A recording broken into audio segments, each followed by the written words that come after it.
Well, I understand, Mr. Chairman, that you are being magnanimous and foregoing an opening statement.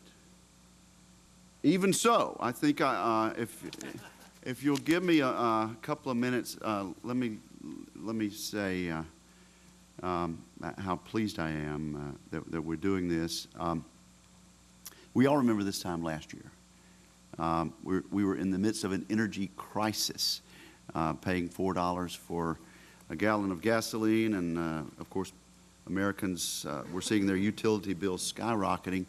We haven't made any policy changes since then, and those energy problems haven't gone away. The prices may have subsided, but undoubtedly, unless we come to grips with this problem, we're going to see those sorts of problems arise again.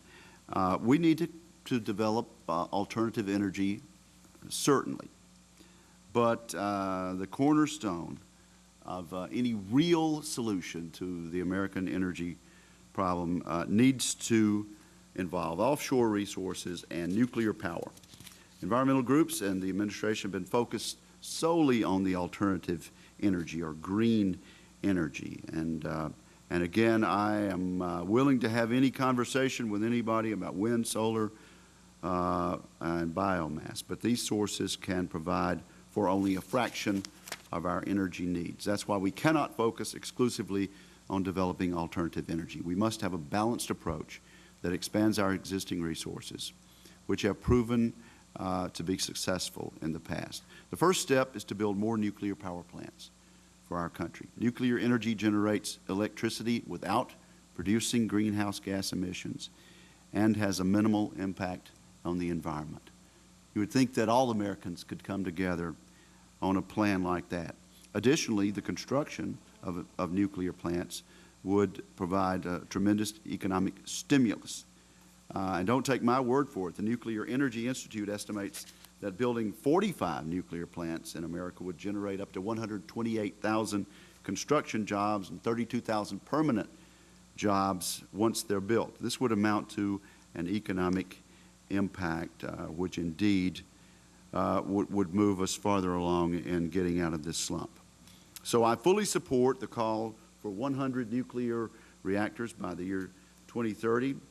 The United States has not built a nuclear plant in 30 years, so this seems like an aggressive goal. But we need to join with the rest of the world, such as Japan, which is constructing one nuclear plant per year. And of course, we know that China now has 24 nuclear plants underway. Now, on the other hand, we are being asked to invest in a very risky cap-and-trade tax scheme that would increase tax in a trickle-down way on every American. If implemented, this ill-advised plan would raise energy prices for everyone, hurt Americans' economic competitiveness, and fundamentally weaken our economy for decades to come. Now, to some people, this may sound like a reasonable plan to approach cleaner air. Just make traditional energy sources more expensive, and alternative plans would then look better. But the reality is that cap-and-trade would be most harmful to the 95% of taxpayers that President Obama has promised would not have their taxes increased.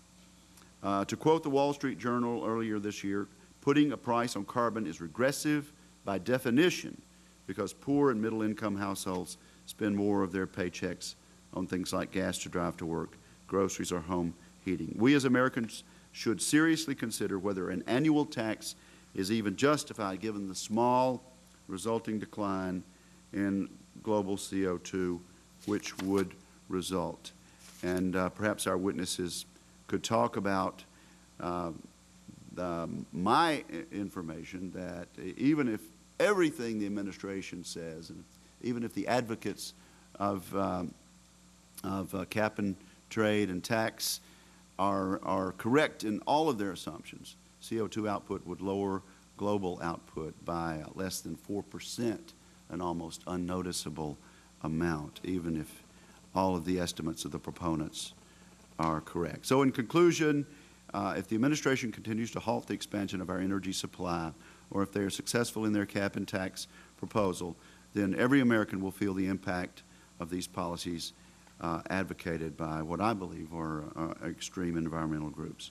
And secondly, as we continue to debate this issue, it's my hope that any energy legislation will expand our nuclear power plants, unlock our own domestic energy resources, and truly provide affordable and accessible energy for all Americans.